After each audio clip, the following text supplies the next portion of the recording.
Halo penonton Cokro TV, berjumpa lagi dengan saya Karen Poru di Suara Karen.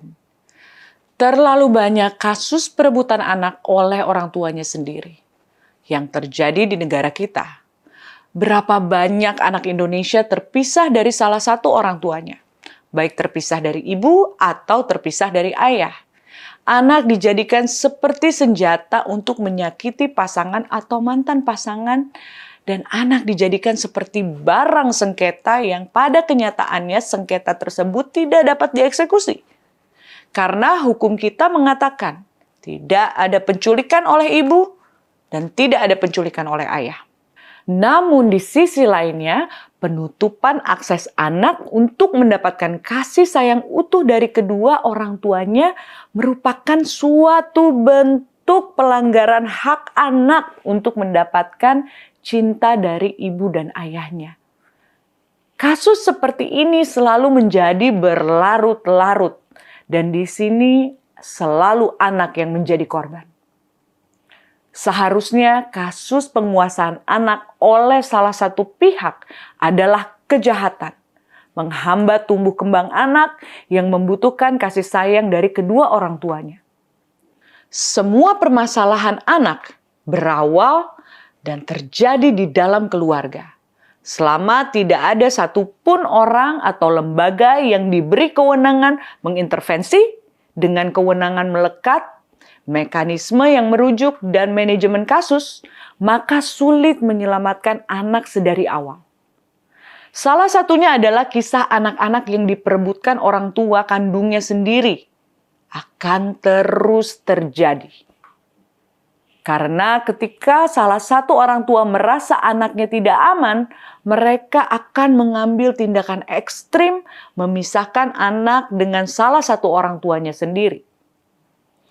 Orang tua juga mungkin belum banyak mengenal Undang-Undang Perlindungan Anak yang berisi ketika orang tua berkonflik, anak harus dijauhkan dari konflik tersebut.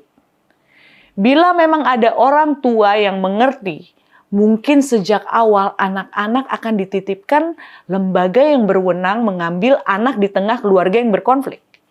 Namun, itu semua nyatanya tidak terjadi. Anak-anak jadi perebutan kuasa asuh orang tua mereka sendiri. Dalam banyak kasus yang diadukan kepada kami, hampir selalu anak yang menjadi perantara konflik mereka. Anak-anak menjadi pertaruhan dan dimainkan banyak kepentingan di tengah pusaran konflik orang tua kandung. Meski ada putusan hukum tentang hak kuasa asuh, namun tidak mudah dieksekusi. Karena sekali lagi, tidak ada penculikan oleh ayah atau tidak ada penculikan oleh ibu. Indonesia juga tidak mengenal family court seperti di beberapa negara. Juga tidak memiliki rumah antara atau rumah perantara yang membuat anak aman, nyaman, tanpa harus takut tiba-tiba nekat dibawa salah satu orang tuanya dan ditutup aksesnya. Derita anak dalam perebutan kuasa asuh adalah cerita yang terus bersambung, yang sangat merugikan tumbuh kembang anak. Lalu, dalam posisi anak yang ingin tetap bisa mengakses kedua orang tuanya, siapa yang mendukung kebutuhan dasar anak ini? Sebagaimana diatur dalam pasal 14 Undang-Undang Nomor 35 Tahun 2014 tentang perubahan atas Undang-Undang Nomor 23 Tahun 2002 tentang perlindungan anak, di mana setiap anak tetap berhak untuk bertemu langsung dan berhubungan pribadi secara tetap dengan kedua orang tuanya.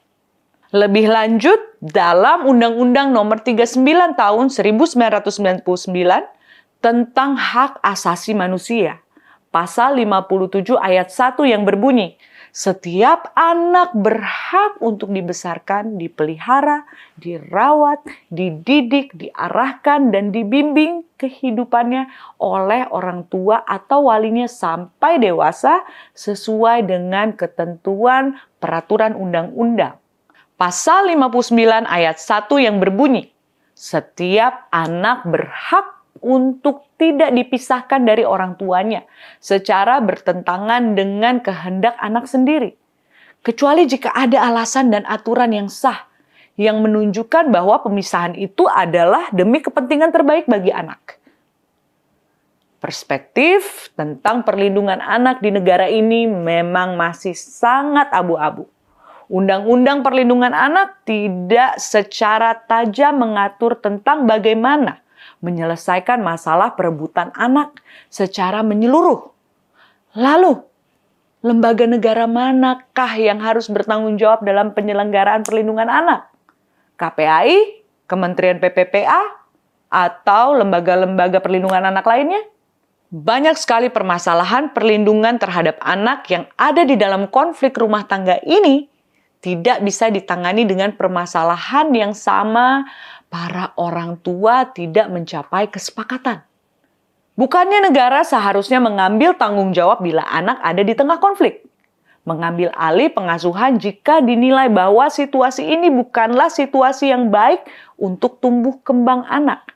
Lalu untuk apa negara membentuk lembaga-lembaga perlindungan anak jika banyak kasus seperti ini tidak bisa diselesaikan? Jadi jelas, tidak ada langkah hukum yang jelas dalam kasus penguasaan anak oleh satu pihak. Bahkan dari Kementerian PPPA saja memberikan statement bahwa perlu ada peraturan tentang hak kunjung. Jadi belum ada peraturannya ya? Sedangkan salah satu orang tua yang melakukan penutupan akses anak untuk bertemu dengan ibu atau ayahnya, jalannya hanya mentok di mediasi.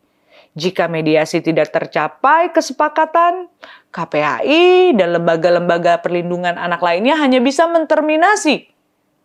Miris sekali, jadi tidak ada jalan keluar.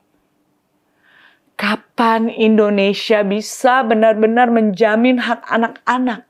Terlalu banyak kasus keegoisan orang tua yang menutup akses anak untuk mendapatkan akses kasih sayang dari kedua orang tuanya ini akan membuat anak menderita secara batin. Ini adalah kejahatan. Kami berharap Komisi 8 DPR RI, KPAI, Kementerian PPPA, dan Komisi 3 DPR RI bisa menyelesaikan masalah ini. Harus dibuat kebijakan baru yang tajam dalam pelanggaran hak anak di ranah domestik. Dan undang-undang perlindungan anak secara tajam memberikan sanksi yang jelas kepada orang tua yang merampas hak anak.